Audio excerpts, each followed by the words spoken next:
우리 다 같이 묵상 기도 드림으로 수요 예배 시작하겠습니다. 오라 우리가 굽혀 경배하며 우리를 지으신 여호와 앞에 무릎을 꿇자. 그는 우리의 하나님이시요 우리는 그가 기르시는 백성이며 그의 손이 돌보시는 양이기 때문이라. 너희가 오늘 그의 음성을 듣거든 너의 마음을 완악하게 하지 말지어다. 사랑과 은혜가 충만하신 우리 하나님 아버지, 광야와 같은 세상에서 허덕이며 방황하던 저희가 오늘 거룩한 수요일을 맞이하여 주의 성전에 올라왔습니다. 우리의 지친 몸에 안식을 허락해 주시고 걱정과 근심에 쌓인 심령의 평안함을 허락하여 주시옵소서. 생수와도 같은 은혜로운 하나님의 말씀을 듣게 해주시고 또 우리의 귀가 열려 하나님의 음성을 들으며 기쁨으로 찬송을 들을 때에는 찬송 중에 입마시는 하나님의 영광과 임재를 보게 하여 주시옵소서. 말씀이 육신이 되어 이 땅에 오신 예수 그리스도를 기억하며 우리도 겸손한 마음으로 하나님께만 영광을 돌리게 하여 주시옵소서. 우리 주님 예수 그리스도의 이름으로 기원하옵나이다. 아멘. 우리 15장 찬송 하나님 앞에 올려드리겠습니다.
은혜와 사랑과 긍휼을 풍성하신 우리 하나님 아버지, 자녀가 회개할 때 그 죄와 허물을 용서해 주시며 예배를 드리기 위해 성전을 찾은 저희들을 품 안아주시는 우리 하나님 아버지, 이 시간 지난 3일 동안에 우리의 행실을 살피며 우리의 죄를 고백합니다. 한 해의 마지막 달이 다 되도록 저희는 주님께 주신 소중한 시간을 허비하며 살아왔습니다. 육체의 욕심을 채우는 일에 급급하여 하나님을 멀리할 때도 참 많았습니다. 주님께서 보여주신 의롭고 선한 행실을 본받지 않았고 오히려 하나님께서 금하신 죄악들을 저지르며 성령님을 근심하게 했습니다. 변함없이 베풀어 주시는 은혜를 올해 한 해 동안도 돌아보면 넘치도록 받았습니다. 그러나 그 받은 은총에 감사가 너무 연약했습니다. 선하고 의로운 삶으로 응답하지도 못했습니다. 주님, 불신앙으로 점철되었던 지난날의 발자취를 회개하오니 용서하여 주시옵소서. 주께서 말씀을 하시기를 내가 내 허물을 빽빽한 구름같이 내 죄를 안개같이 없이 하였으니 너는 내게로 돌아오라. 내가 너를 구속하였습니다. 주님 말씀하셨사오니 깨끗해진 심령 속에 하나님의 말씀을 허락하시고 성령의 능력과 권능이 우리 가운데 임할 수 있도록 도와주시옵소서. 주의 오심을 목마르게 기다리는 대림절입니다.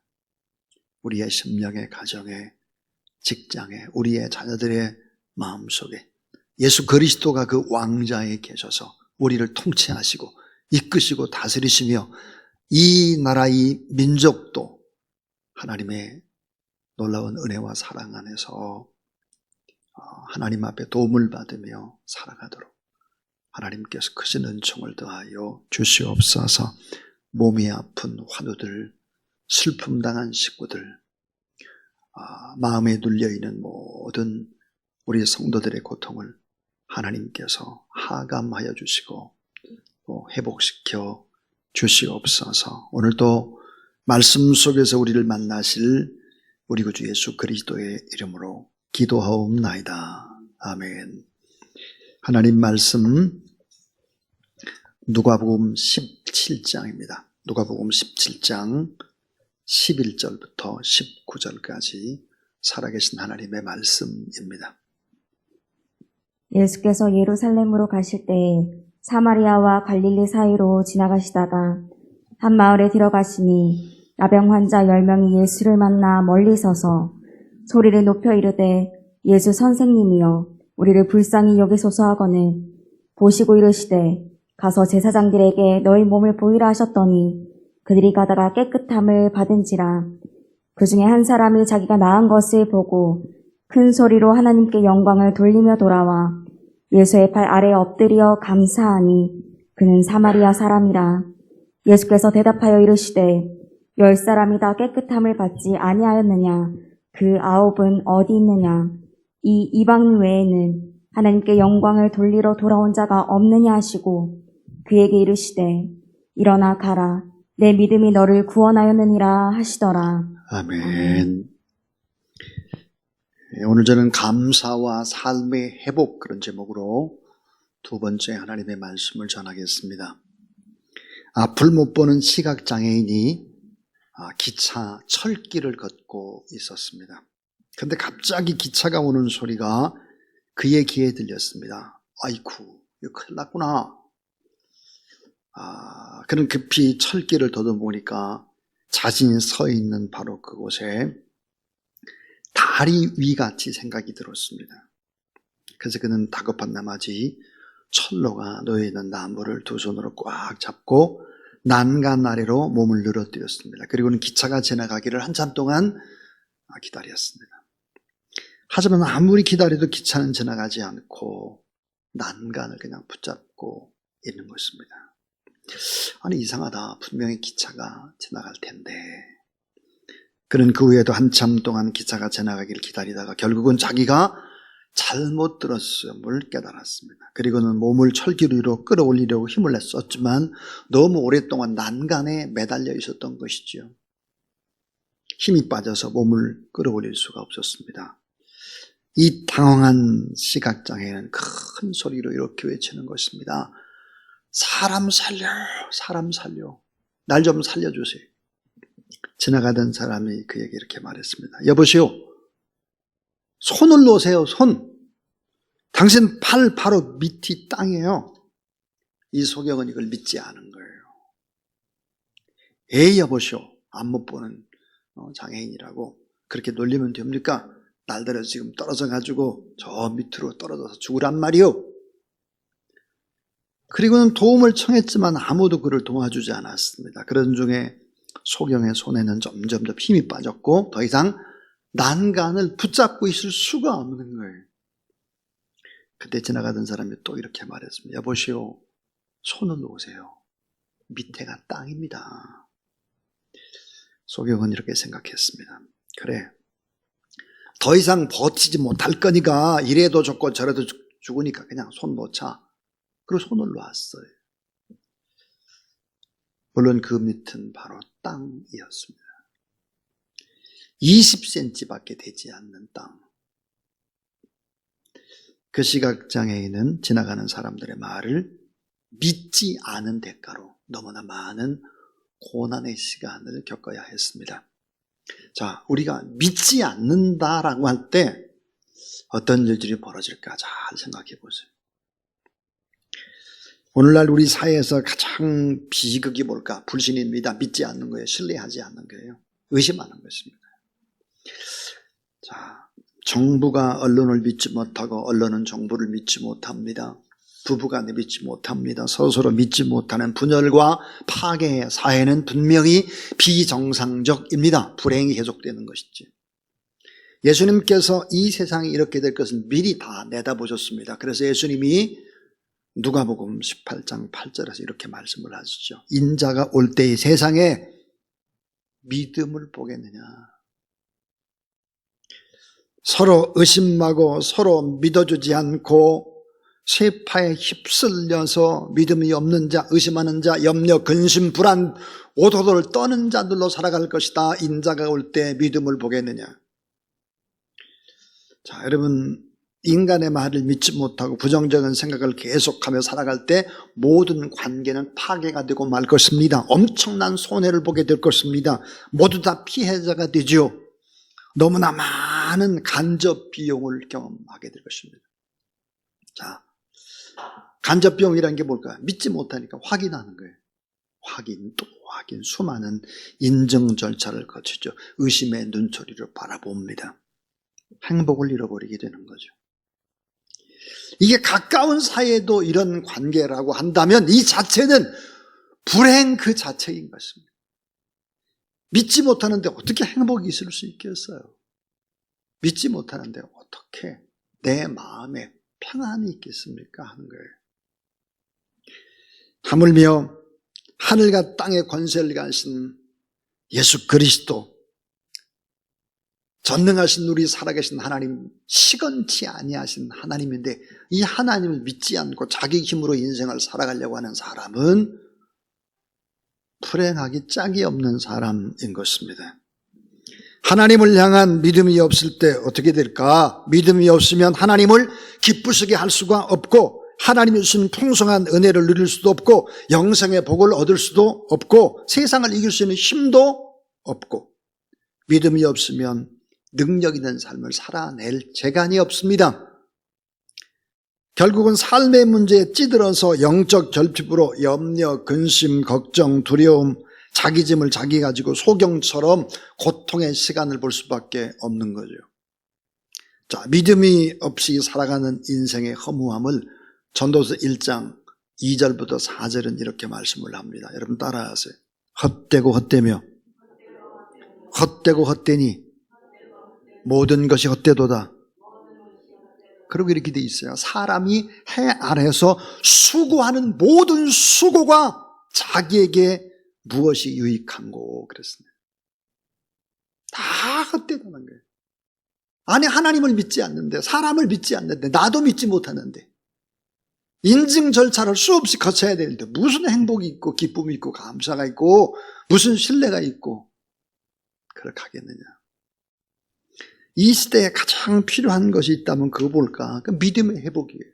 신뢰의 회복, 첫사랑의 회복, 감격의 회복, 주님을 향한 사모하는 기대감의 회복, 이런 회복들이 없이는 안 된다 하는 것입니다. 그래서 오늘 설교의 제목이 감사와 삶의 회복입니다. 이 감사의 회복이 결국은 삶의 회복이다. 감사는 누구나 할 수가 없다는 거예요. 자, 오늘 이 본문의 말씀 우리가 잘 아는 얘기, 자, 한센병 걸린 문둥병자의 이야기입니다. 10명 가운데 다 고침을 받았는데 9명은 그냥 뿔뿔이 돌아가고 1명만 돌아왔다 하는 거죠. 여기에서 우리는 회복의 단계들을 보게 됩니다. 회복의 4가지 단계인데요. 그 첫 번째입니다. 첫 번째 단계가 뭘까? 그러면 주님께 담대히 나와서 부르짖는 단계입니다. 주님 앞에 나와야 돼요. 그리고 부르짖어야 합니다. 자, 오늘 말씀에 예수께서 예루살렘으로 가실 때 사마리아와 갈릴리 사이로 지나가시다가 한 촌에 들어갔으니 문둥병자 10명이 예수를 만나서 멀리 서서 소리 높여 가로되 예수 선생님이여 우리를 긍휼히 여기소서 그랬습니다. 회복의 첫 단계가 뭘까? 주님 앞에 나와야 하는 것입니다. 주님 앞에 나와서 예배드리고 주님 앞에 부르짖는 기도의 단계가 있어야 된다 하는 거죠. 자, 오늘 본문에 무서운 전염병, 불치의 병, 저주받은 병, 한센병에 걸렸습니다. 여러분, 이 한센병이라고 하는 것은 여러분 잘 알잖아요. 그런데 레위기 13장에 보면 문둥병자의 고통을 4가지로 소개하고 있습니다. 그게 뭘까? 옷을 찢고 머리를 풀어라. 윗입술을 가려라. 부정하다 부정하다 외쳐라. 이스라엘 진 밖으로 쫓아내쳐라 그랬습니다. 그러니까 사랑하는 가족들과도 문둥병자는 같이 살 수가 없죠. 성 밖에 유배를 떠나야 하는 것입니다. 사람과의 관계가 깨지는 것입니다. 그리고 성전에 들어갈 자격도 없는 것입니다. 자, 이 같은 행동은 이 문둥병자, 한센병자에게 시킨 그 영적인 의미는 뭘까? 문둥병자는 이렇게 고백을 하는 거예요. 저는 죄가 많아서 죽어야 해달 마땅한 죄입니다. 옷을 찢고 머리를 푼다는 건 바로 그거죠. 저는 입술에 죄가 너무 많습니다. 그래서 윗입술을 가리고 자기 입술을 어떻게 치는 거예요. 이렇게. 자기 입술을 치는 거예요. 또 하나는 저는 부정합니다. 부정한 사람이라고 계속 외치라는 거예요. 저는 하나님의 임재가 거하시는 거룩한 성전에 들어갈 수 있는 자격이 없는 사람입니다. 마을에서도 떨어져 살아야 되고 성전에도 갈 수도 없습니다 하는 거죠. 조용히 우리의 삶을 돌아보면 오늘 우리가 영적인 문둥병자가 아닐까 하는 생각을 합니다.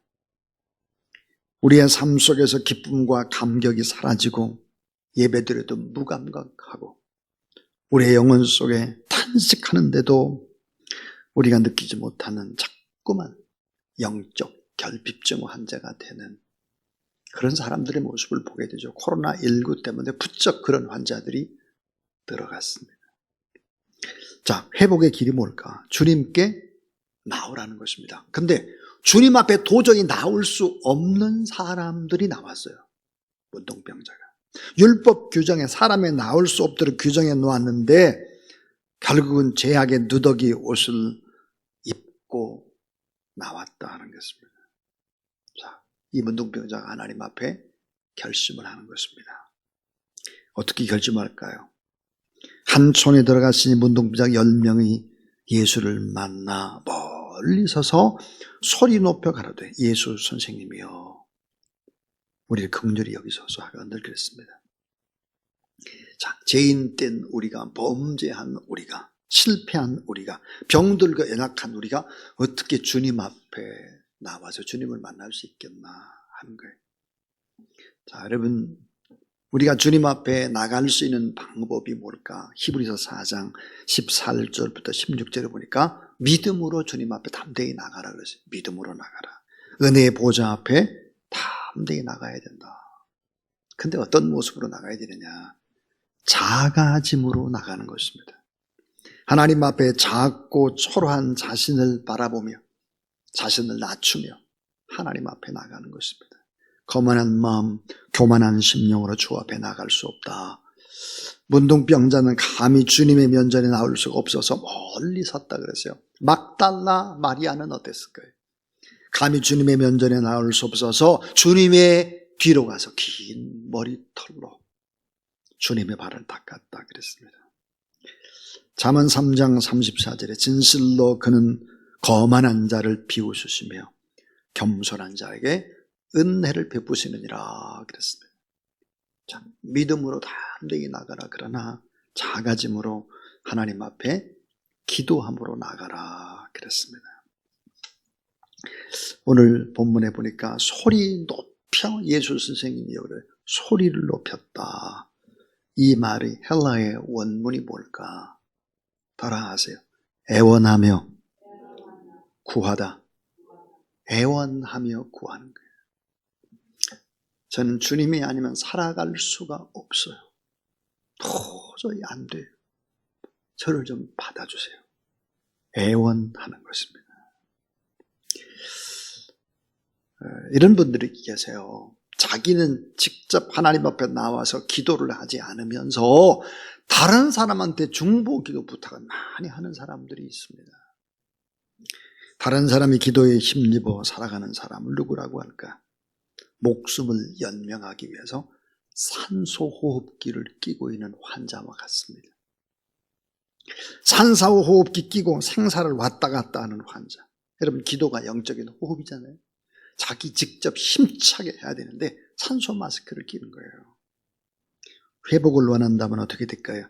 산소 마스크를 뽑아내고 직접 하나님 앞에 나와서 하나님 앞에 예배드리고 하나님 앞에 부르짖어 나가야 된다. 이게 회복의 첫 번째다 하는 거예요. 자, 두 번째 단계입니다. 두 번째 단계는 하나님의 사랑과 긍휼을 바라보는 단계입니다. 하나님의 사랑과 긍휼을 바라보는 단계. 고린도전서 1장 28절에 보니까 아무 육체라도 자랑할 것이 없다고 말씀했습니다. 우리가 구원받을 수 있는 이유, 하나님의 사랑과 하나님의 긍휼과 하나님의 은혜 때문이지 나의 노력이 아니다 그랬어요. 연약한 피조물로 하나님을 의지할 수밖에 없는, 의존해야 살아가는 연약한 내 모습. 그래서 주님 앞에 고백을 하면서 사랑과 긍휼의 하나님을 바라보라 하는 것입니다. 예수님은 어려우신 분이 죄인이 되셨죠. 나 같은 죄인을 용서해 주시기 위해서. 부유하신 주님이 가난해지셨습니다. 나 같은 가난한 자를 부욕해 해 주시기 위해서. 예수님은 권세를 가지신 만유의 주인데 초라해지셨습니다. 나 같은 초라한 자를 높여주시기 위해서. 능력 많으신 주님이 채찍에 맞고 십자가에 죽으셨습니다. 나의 연약함을 치유하고 구원을 이루기 위해서입니다. 사망 권세를 깨뜨리고 주님이 다시 사셨습니다. 그 이유는 뭘까요? 나 같은 영적 문둥병자에게 새 생명을 주고 의로움을 주고 희망을 주기 위해서 그런 것이죠. 로마서 8장 32절 우리가 잘 아는 대로 자기 아들을 아끼지 아니하시고 우리 모든 사람을 위해 내어주시니가 어찌 그 아들과 함께 모든 것을 은사로 주지 않겠느냐. 다 주겠다. 아들을 줬는데 왜 뭘 안 주겠냐는 거예요. 다 주겠다 그랬습니다. 문둥병자가 하나님의 사랑과 긍휼을 바라볼 때 주님께서는 그에게 가까이 가시고 그에게 말씀을 주십니다. 그 세 번째 회복의 단계입니다. 세 번째는 참 중요한 것인데요. 말씀에 의지해서 행동하는 단계입니다. 말씀에 의지해서 행동하는 단계예요. 근데 행동을 연속적으로 하는 거예요. 계속 하는 것입니다. 누가복음 17장 14절 보시고 가라사대 가서 제사장들에게 내 몸을 보이라 하셨더니 저희가 가다가 깨끗함을 받은지라 그랬습니다. 자, 예수님께서 문둥병자에게 내가 명령하니까 나아라, 깨끗해져라, 회복되라 이렇게 한마디 하시면 될 텐데 그렇게 하시지 않고 가라, 제사장한테 가서 보여. 자, 가서 제사장들에게 너의 몸을 보이라. 중요한 단어 따라하세요. 가다가. 중요한 단어가 가다가예요. 가다가. 주의 말씀을 받았으면 그 말씀을 믿고 뭐예요? 행동하라는 것입니다. 행동. 이게 바른 믿음의 사람입니다. 우리는 조선 500년의 역사, 유교의 역사죠. 유교의 역사, 유교가 가장 중요하게 생각하는 것이 뭘까요? 그것은 바로 깨닫는 것입니다. 깨닫는 것. 깨닫는 것을 중요시 여기죠. 그래서 선지후행이다 그랬어요. 선지후행. 이게 뭘까요? 지식적으로, 머리로 깨닫는 것이 먼저고 행함은 나중이라는 거예요. 그러니까 머리로는 엄청 많이 알고 있어요. 행하는 건 모자라요. 이게 유교의 모습이었다 하는 것입니다. 오늘 우리 사회 속에 깊숙이 뿌리 잡은 병폐가 뭘까? 알기는 알아요. 행하지를 않아요. 시키긴 해요. 삶의 본은 보이질 않아요. 이게 문제 아닙니까? 기독교는 이런 것을 배격합니다. 선지후행이 아니라 지행합일입니다. 지행합일. 자, 아주 중요한 것이 뭘까? 말하고 행함이 없는 믿음은 죽음이다 하는 것입니다. 행동하지 않는 지식은 번뇌를 낳을 뿐이다 하는 것입니다. 주님으로부터 말씀을 받았다고 하면 즉시 내 상식에 맞지 않아, 내 지식에 맞지 않아, 내 경험에 맞지 않아 그런다고 할지라도 그냥 말씀을 절대 진리를 믿고 행동하는 거예요. 그럴 때 기적의 역사가 일어나는 것이죠. 예수님께서 문둥병자에게 가서 제사장에게 보이라 그랬습니다. 주님 그 자리에서 당장 고쳐주실 수도 있을 텐데 왜 제사장에게 가서 보이라고 했을까? 여기에 중요한 진리가 숨겨져 있습니다. 그건 뭘까요? 능력 있는 믿음이라는 것은 순간의 기적이 아니라 연속적인 행동이다라고 하는 것을 말씀합니다. 말씀을 붙잡고 꾸준히 차분히 지속적으로 행하다 보면 하나님의 능력은 나중에 드러나게 되는 것이다 하는 거죠. 자, 현대인들은 빨리빨리 즉석에서 뭐든지 결과를 알 수 있는 인스턴트나 초고속을 원합니다. 기다리고 참는 거 잘 못해요. 잘 못해. 사실은 뭐가 부족하가? 지속적인 꾸준한 신실함, 성실함이 부족한 것입니다. 온전한 믿음 인스턴트 식품처럼 빨리 될 수 없어요.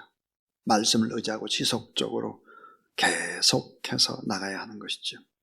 자, 주님 문둥병자의 제사장에 가서 내 몸을 보이라고 말했습니다. 여러분, 이 당시에 제사장은 누구였을까?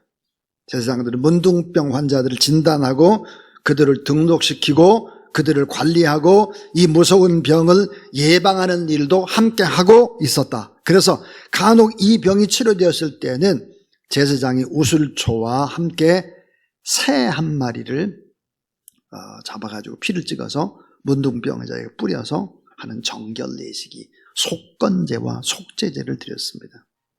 자, 제사장에게 가서 보이라는 명령을 주님으로부터 받았다. 그 결과 깨끗함을 받는 기적이 임했다 하는 것입니다. 그런데 주님의 이 방법을 지키는 것은 쉽지 않은 결단과 희생의 행동을 요구하는 것이죠. 자, 문둥병자가 지금 살고 있는 곳이 어디일까? 이스라엘 백성이 사는 곳이 아닙니다.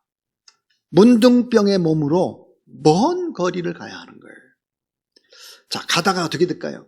문둥병자니까 비난받고 조롱받고 엄청나게 돌팔매질을 당할 수 있습니다. 자, 광야를 통과할 수도 있고요. 이런 길고 먼 과정들을 거쳐야 하는 것이죠. 요한복음 9장에 보니까 예수님께서 나면서부터 소경된 자를 고치시는 기사가 나옵니다. 자, 진흙에 침을 뱉어가지고 눈에 바르죠. 그리고는 뭐예요? 실로암까지 가라는 거예요. 이 소경이 결단하고 용기 있게 더듬먹거리면서 실로암으로 가는 것입니다.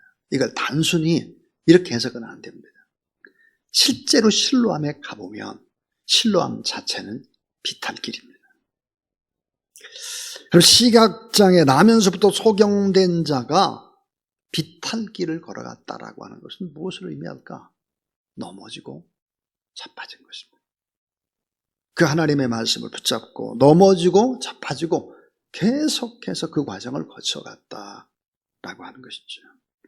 자, 진흙이나 침에 효험이 있는 것이 아니에요. 말씀을 붙잡고 가는 것, 지속적으로 행동하는 믿음, 이 자체가 너무 중요한 것이다 하는 거예요.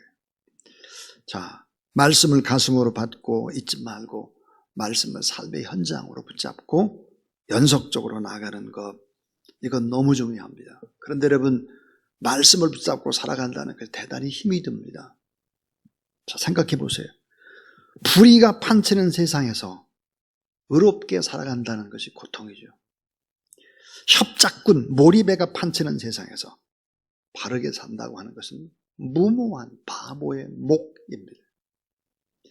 요령꾼들, 이기주의자들이 자기 욕심으로 살려 하는데 순수하게 이웃을 축복하며 살아가는 일은 괴로운 일입니다.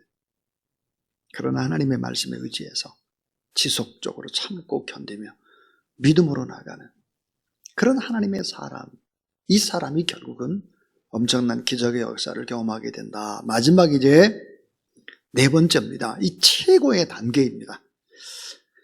자, 우리가 회복되는 지금까지 세 가지의 단계를 얘기했어요. 주님께 담대히 나아가서 부르짖어야 된다. 나와야 돼요. 예배해야 됩니다. 부르짖지 않으면 안 되는 것이죠. 또 하나님의 그 놀라운 사랑과 긍휼을 바라보는 단계, 바라봐야 합니다. 믿음은 바라보는 것입니다.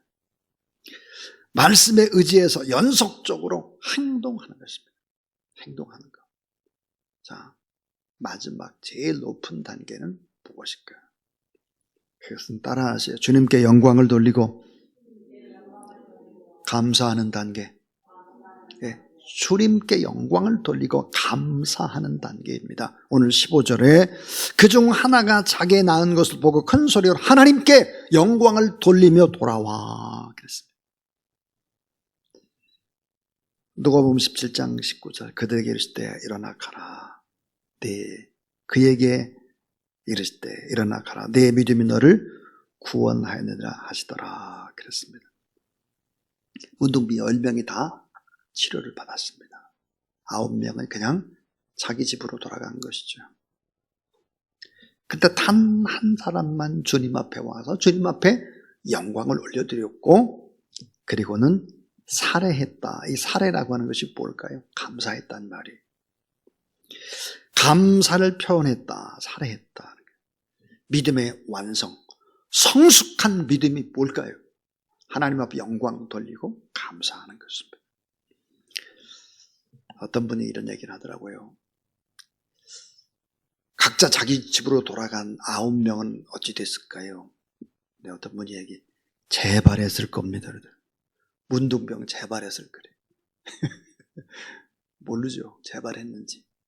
아마 불행하게 또 살았겠죠. 한 사람은 질병의 치유뿐만 아니라 구원을 선물로 받았습니다. 하나님의 큰 일꾼이 됐을 것입니다. 왜냐하면 성경에 보니까 큰 고침을 받고 난 다음에는 예수 그리스도를 다 따라다녔기 때문입니다. 믿음의 완성. 그것은 바로 하나님 앞에 감사하고 온전히 영광을 돌리는 사람은 10분의 1입니다. 10분의 1. 전 이 10분의 1을 생각해 봅니다. 하나님 앞에 10분의 1을 드리는 사람들. 또 목사님들이 하는 얘기가 있습니다. 그 교회를 보려면, 그 교회가 얼마나 건강한가 보려면 새벽 기도에 나오는 사람 10분의 1일 것이다. 10분의 1. 사랑하는 여러분, 하나님 앞에 베푸신 은혜를 감사하고 어려움이 있어도 감사하고 믿음으로 나가다 보면 내 문제, 내가 가지고 있는 질병의 문제, 삶의 문제뿐만 아니라 온전히 구원함을 받고 또 하나님 앞에 영광을 돌리고 그리고 나의 삶을 통해서 예수 그리스도가 증거되는 놀라운 기적, 이런 기적들이 여러분에게 임하기를 주님의 이름으로 축원합니다. 301장 하나님 앞에 우리 찬양 드리겠습니다.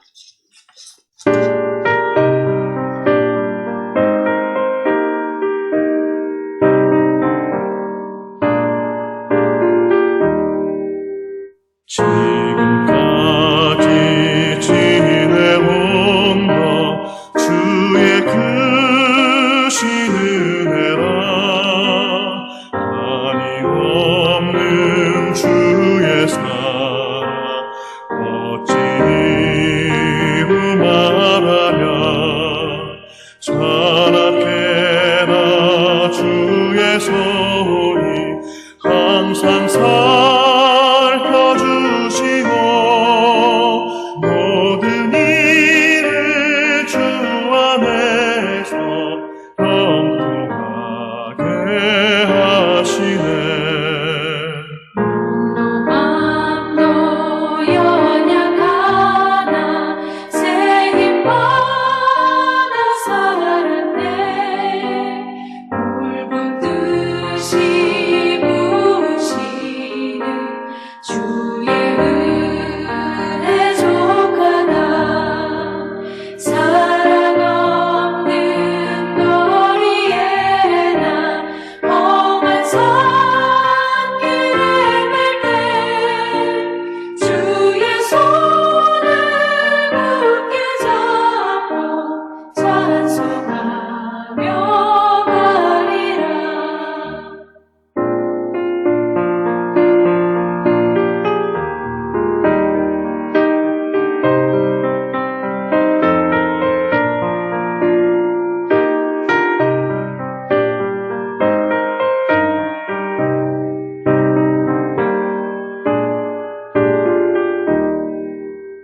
주님 다시 배울 날이 날로 다가와.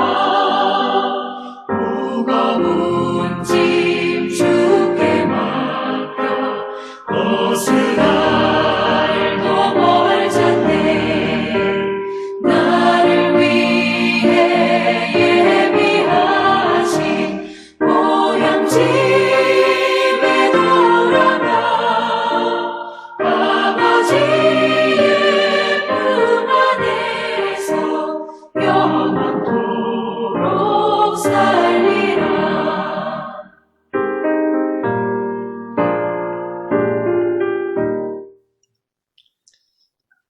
지금은 우리 가운데 구원의 은혜와 구원의 사랑을 베풀어 주신 구주 예수 그리스도의 무한하신 은혜와 우리 하나님 아버지 놀라운 사랑과 성령의 충만함과 능력과 권능의 역사가 오늘도 하나님 앞에 예배드리는 모든 하나님의 사람들 머리 위에 이제로부터 영원토록 함께 하옵시기를 간절히 축원하옵나이다. 아멘.